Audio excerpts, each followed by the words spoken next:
தமிழக முதல்வர் திரு விஜய் அவர்களுக்கும் நீதிமன்றங்களுக்கும் எனது நெஞ்சார்ந்த நன்றியை தெரிவித்துக் கொள்கிறேன். நான் 3 ஆண்டு காலம் மீண்டும் மீண்டும் சிறைக்கு வந்த பிறகு கூட இந்த உழைப்பு வீணாகி விடுமோ என்ற அச்சமும் பயமும் எனக்கு இருந்தது. ஆனால்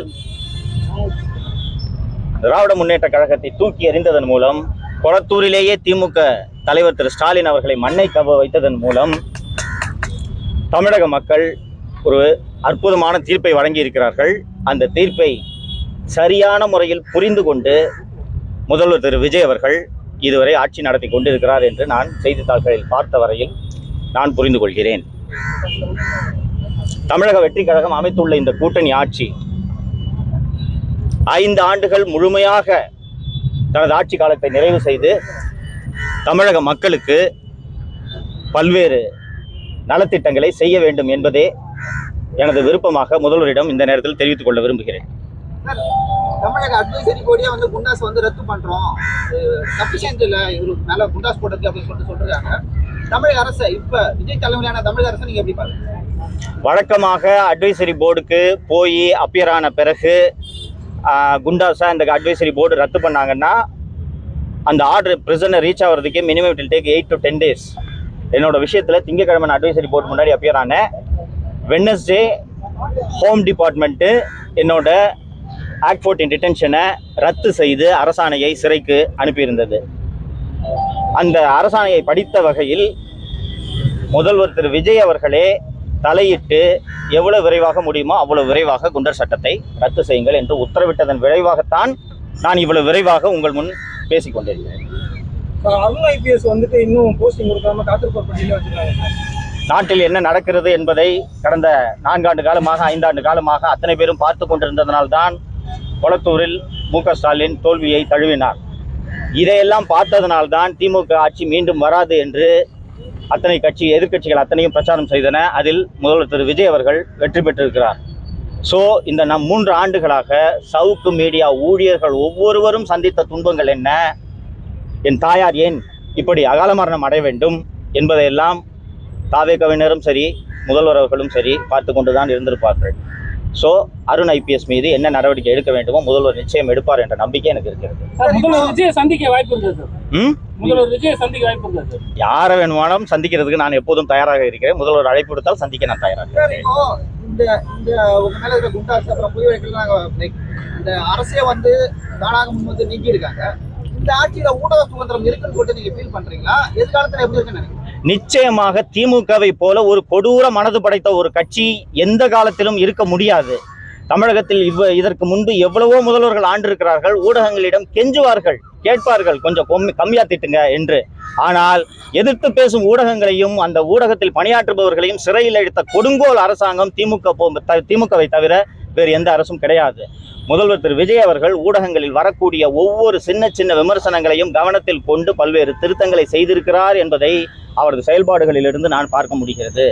ஸோ ஊடகங்களாக இருக்கட்டும், இன்னொன்று தற்போது தமிழகத்தில் அமைந்துள்ளது ஒரு கூட்டணி ஆட்சி என்பதால் மேலும் கூடுதலாக ஜனநாயகம் இருக்கும். விஜய்க்கு தெரியாமல் விஜயின் காவல்துறையினர் ஏதாவது ஒரு நெருக்கடிகளில் ஈடுபட்டால் கூட கூட்டணி கட்சிகள் இப்போது அமைச்சரவையில் பங்கேற்றிருக்கக்கூடிய கட்சிகளே திரு விஜய் அவர்களிடம் இதை சுட்டிக்காட்டும் என்பதால் தமிழகத்தில் ஊடக சுதந்திரம் வலுவாக இருக்கும். திரு விஜய் அவர்கள் ஆட்சியில் சிறப்பாக ஊடகங்கள் செயல்பட வேண்டும் என்று நான் விரும்புகிறேன். தமிழக வரலாற்றில் இந்த மாதிரி கூட்டணி ஆட்சி அமைஞ்சிருக்கு. இந்த கூட்டணி ஆட்சி நீங்க எப்படி பாக்குறீங்க? 2004 மற்றும் 2009 ஆகிய ஆண்டு காலங்களில் மத்தியிலே மன்மோகன் சிங் தலைமையிலான ஐக்கிய முற்போக்கு கூட்டணி ஆண்ட அந்த 10 ஆண்டு காலத்தில் தான் இந்தியா மிகச்சிறப்பான பொருளாதார வளர்ச்சி அடைந்தது. இந்தியா உலகமே மிகப்பெரிய பொருளாதார நெருக்கடியை சந்தித்த போது இந்தியாவின் ரூபாய் வளர்ச்சி அடைந்தது. வறுமை கோட்டுக்கு கீழே உள்ள மக்களின் எண்ணிக்கை குறைக்கப்பட்டது. உணவு பாதுகாப்பு சட்டம் கொண்டு வரப்பட்டது. தகவல் அறியும் உரிமை சட்டம் கொண்டு வரப்பட்டது. ஸோ இது எல்லாமே அந்த கூட்டணி ஆட்சி என்ற ஒரே காரணத்தால் பல்வேறு கட்சிகள் சேர்ந்து இத்தகைய நலத்திட்டங்களை மக்களுக்கு 100 நாள் வேலை திட்டம் மிக முக்கியமாக இன்று வரை செயல்படுத்தப்பட்டு கொண்டிருக்கக்கூடிய திட்டம், இது எல்லாமே அந்த கூட்டணி ஆட்சியில் அமைந்தது. அதனால் இந்த கூட்டணி ஆட்சியும் சிறப்பாக செயல்படும். இப்போ டூவோபோல் இருந்துச்சு, ஏடிஎம்கே டிஎம்கே இருந்த வரைக்கும் பல்வேறு குறைகள் அதில் இருந்தன. அந்த குறைகள் இந்த கூட்டணி ஆட்சியில் நிவர்த்தி செய்யப்பட்டு செம்மையாக செயல்படும் என்று எனக்கு நம்பிக்கை இருக்கிறது. 8 பேர் தலித் அமைச்சர்கள் அமைச்சரவையில் இருக்காங்க. வரலாறுலேயே அந்த மாதிரி இல்லை. இப்போ நாங்கள் சமூக நீதி ஆட்சி தரம் சொல்ற திமுக ஆட்சியிலே அது இல்லை. தமிழக வெற்றி கழகத்தின் ஆட்சியில வந்து அது இருக்கு. நீங்க எப்படி பாக்குறீங்க? அடுத்த தலித் அமைச்சர்கள் ஒரு அமைச்சர் தமிழக வெற்றி கழகம் பெற்ற வெற்றியானது பணம், சாதி, மதம், வயது இவற்றை எல்லாம் கடந்து தமிழக வெற்றி கழகம் வாக்குகளை பெற்றிருக்கிறது, வெற்றி பெற்றிருக்கிறது. இந்த காரணத்தினால் என்ன கேட்டீங்க? இந்த காரணத்தினால் தமிழக முதல்வர் திரு விஜய் அவர்களுக்கு இந்த சாதிக்கு பிரதிநிதித்துவம் கொடுக்க வேண்டும், இந்த சாதிக்கு அமைச்சர் பதவி கொடுக்கலன்னா இந்த சாதி ஜனங்க கோச்சுப்பாங்கன்ற அச்சம் திரு விஜய் அவர்களுக்கு துளியும் இல்லை என்று நான் கருதுகிறேன். சமூக நீதி பேசக்கூடிய கட்சிகள் 70 ஆண்டுகளுக்கு மேல் தமிழகத்தை ஆண்டிருக்கின்றன. 8 தலித் அமைச்சர்களை நியமிக்க வேண்டும் என்று ஒரு கட்சிக்கு கூட தோன்றவில்லை என்பதை இந்த நேரத்தில் நாம ரொம்ப குறிப்பிட்டு பார்க்கணும்.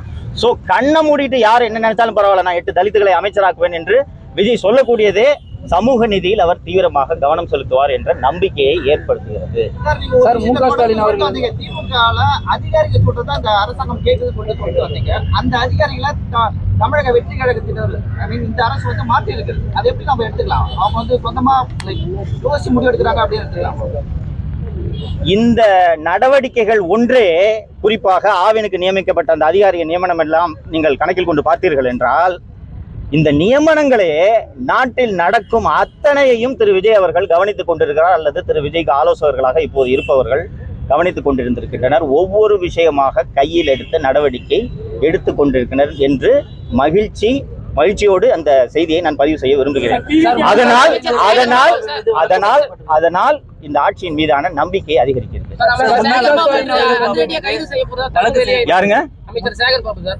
இல்ல, அதெல்லாம் அரசோட ரகசியம், எனக்கு தெரியாது.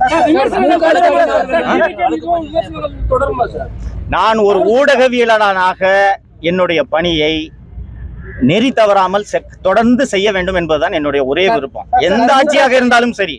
இவ்வளவு கொடூரத்தை எனக்கு செஞ்ச போது கூட நான் திமுக ஆட்சியை தொடர்ந்து விமர்சனம் பண்ணிட்டு தானே இருந்தேன். அப்போ ஒரு பிளசண்டான அரசு இருக்கும்போது குறைகளை சுட்டி காட்டுறதுல என்ன தயக்கம் இருக்க போகுது எனக்கு? அதனால ஊடக சேர்ந்து நான் ஏற்கனவே சொன்ன கேள்வி பதில் சொன்ன மாதிரி ஸ்டாலின் அவர்கள் வந்துட்டு மீண்டும் நம்ம ஆட்சி தான் வரப்போகுது 5 மாசத்துக்குள்ள, எல்லாரும் வெயிட் பண்ணி பாருங்க அப்படின்னு சொல்லியிருக்காரு. அதை பத்தி உங்களோட கருத்து? இதே ஸ்டாலின் தானங்க 200 தொகுதிக்கு மேல ஜெயிப்போம்னு சொன்னாரு. வயசாயிடுச்சு, விட்டுருங்க. நன்றி.